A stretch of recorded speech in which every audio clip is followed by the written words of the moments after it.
مجید میں حضرت آدم علیہ السلام کے دو بیٹوں حابیل اور قابیل کا قصہ ذکر کیا ہے۔ قصہ مشہور ہے، ہم جانتے ہیں حضرت آدم علیہ السلام جو دنیا کے اندر تشریف لائے، اس زمین پر ان کو اتارا گیا تو ان کے یہاں ایک ساتھ دو بچے پیدا ہوا کرتے تھے، ایک لڑکا اور ایک لڑکی۔ ہمیشہ ایسے ہی ہوتا تھا، دو بچے پیدا ہوتے تھے، ایک لڑکا اور ایک لڑکی۔ تو جب یہ بچے بڑے ہو جایا کرتے تھے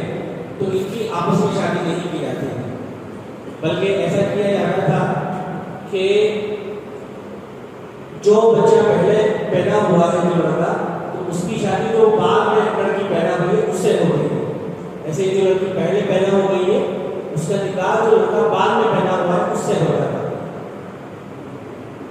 یہ اس شریعت کے اندر جائز تھا حضرت آدم علیہ السلام کی، اس لیے کہ اس وقت تعداد کم تھی، شادی نہیں اور کر نہیں سکتے تھے، تو اس لیے اسی طرح سے یہ سلسلہ تھا اس زمانے میں۔ تو جب یہ بچے بڑے ہو گئے، سب کو آپس میں شادی وغیرہ ہوئی، تو اس وقت جو قابیل تھا اس کی شادی اس لڑکی سے ہونی تھی جو قابیل کے ساتھ پیدا ہوئی تھی، اور حابیل کی شادی اس لڑکی سے ہونی تھی جو قابیل کے ساتھ پیدا ہوئی تھی۔ لیکن جو قابیل تھا اس کے لیے تیار نہیں ہوا، وہ یہ کہنے لگا کہ میں اسی لڑکی سے شادی کروں گا جو میرے ساتھ پیدا ہوئی ہے۔ وجہ کیا تھی؟ وجہ یہ تھی کہ وہ لڑکی زیادہ خوبصورت تھی، لڑکی زیادہ خوبصورت تھی، تو اس نے کہا کہ میں جو میرے ساتھ پیدا ہوئی ہے اسی کے ساتھ میں کروں گا شادی، جو حابیل کے ساتھ پیدا ہوئی ہے اس کے ساتھ نہیں کروں گا۔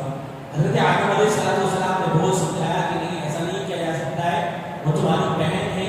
بہن کے ساتھ میں رشتہ نہیں ہو سکتا ہے، لیکن وہ تیار نہیں ہوا خوبصورتی کی وجہ سے۔ جیسے ہمارے زمانے میں بھی جب رشتہ دیکھنے کے لیے جاتے ہیں تو خوبصورتی کو ترجیح دی جاتی ہے، پریفرنس جو ہے وہ خوبصورتی کو دیا جاتا ہے۔ حالانکہ حدیث کے اندر آتا ہے، اللہ کے نبی صلی اللہ علیہ وسلم نے فرمایا کہ جب رشتہ دیکھنے کے لیے جائے تو اس وقت دینداری کو دیکھنا چاہیے کہ دینداری کتنی ہے۔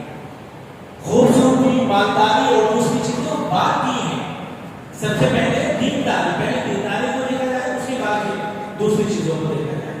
بہرحال حضرت آدم علیہ السلام نے منع کیا، لیکن وہ تیار نہیں ہوا۔ آخر اس نے یہ ارادہ کیا کہ اس کا جو بھائی تھا حابیل، قابیل نے ارادہ کیا کہ اس کو میں قتل کر دیتا ہوں، اس کو مار دیتا ہوں۔ اس سے پہلے یہ ہوا کہ حضرت آدم علیہ السلام نے یہ فرمایا کہ ٹھیک ہے، اگر تم اس کے لیے تیار نہیں ہو تو ایک کام کرو، تم دونوں اپنی اپنی قربانی پیش کرو اللہ کے یہاں، جس کی قربانی کو اللہ تبارک و تعالیٰ قبول کر لیں گے تو اسی سے اس لڑکی کی شادی کر دی جائے گی۔ اس زمانے کے اندر قربانی کا قبول ہونے کا مطلب یہ ہوا کرتا تھا کہ جانور کو قربان کر کے اسے پہاڑ کے اوپر لے جا کر ہتیا کرتے تھے،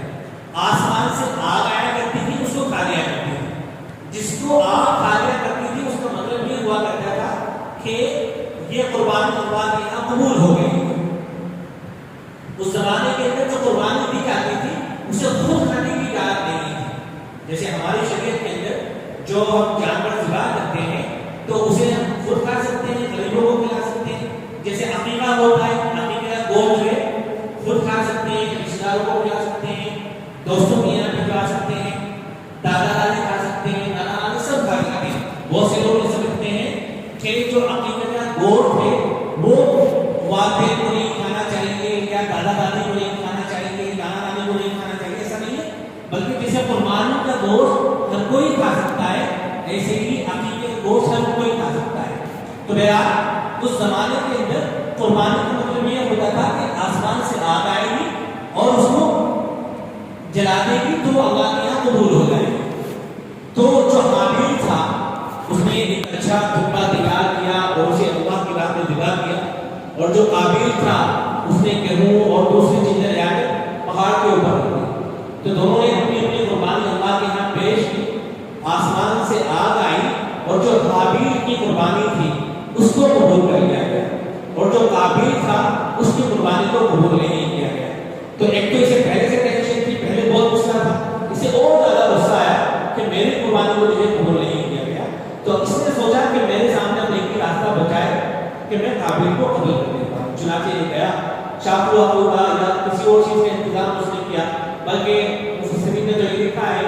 کہ پہلے تو اس کی سمجھ میں بھی نہیں آیا کہ کیسے قتل کرے، اس لیے کہ جو حابیل بھائی تھے اس کے حابیل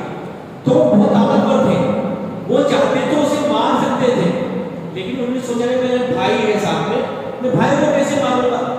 تو بھائی ہونے کی وجہ سے انہوں نے اس کو چھوڑ دیا، لیکن جو قابیل تھا اس نے کہا کہ نہیں مجھے ان کو مارنا ہے۔ چنانچہ بعض روایتوں کے اندر آتا ہے کہ شیطان نے آ کے سمجھایا کہ پتھر اٹھاؤ، پتھر کو سر کے اوپر مارو، اس طرح سے مجھے قتل ہو جائے۔ چنانچہ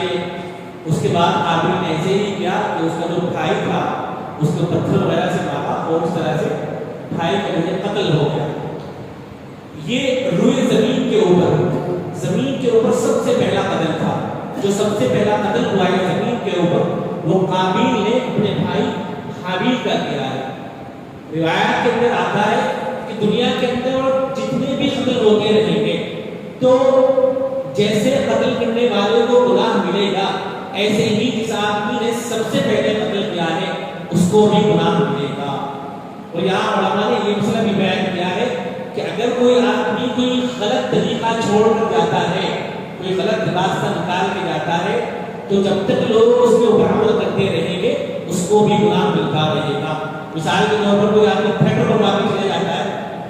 تاکہ فلم دیکھیں اس کے اندر جا کے لوگ، تو جب تک لوگ وہاں فلمیں دیکھتے رہیں گے اسے گناہ ملتا رہے گا۔ کوئی بھی برا کام دنیا کے اندر آدمی چھوڑ کے چلا جائے تو جب تک وہ باقی رہے گا اس کا گناہ اس کو ملتا رہے گا۔ اس کے برخلاف کوئی بھی دنیا کے اندر اچھا کام کر کے چلا جائے تو جب تک کہ وہ اچھا کام ہوتا رہے گا، جیسے مسجد بنوا دے، مدرسہ بنوا دے، کوئی اور اچھا کام کروا دے، تو جب تک کہ لوگ وہاں عبادت کرتے رہیں گے، اس سے فائدہ اٹھاتے رہیں گے تو اس کو بھی فائدہ ہوتا رہے گا۔ بہرحال سب سے پہلا قتل ہوا تھا روئے زمین کے اوپر، اور جب تک دنیا کے اندر قتل ہوتے رہیں گے تب تک جیسے قاتل کو گناہ ملے گا قتل کرنے والے کو، ایسے ہی قابیل کو بھی گناہ ملتا رہے گا ہمیشہ کے لیے۔ تو اس لیے یاد رکھنا چاہیے کہ کبھی بھی کوئی ایسا کام نہیں کرنا چاہیے کہ اسے دیکھ کر لوگ غلط راستے پر چل رہے ہوں، کہ کوئی ایسا کام چھوڑ کر دنیا میں نہیں جانا چاہیے کہ بعد میں لوگ جو ہے غلط چلتے رہے اور غلط طریقے کو اپناتے رہے، بلکہ اس کے برخلاف دنیا سے جب ہم جائیں تو اچھے کام چھوڑ کر جائیں اور کوئی بھی ایسا کام کر کے جائے جس سے لوگ جو ہے بعد میں فائدہ اٹھاتے ہیں۔ دعا ہے کہ اللہ تبارک و تعالی ان باتوں کے اوپر عمل کرنے کی توفیق عطا فرمائے۔ معافی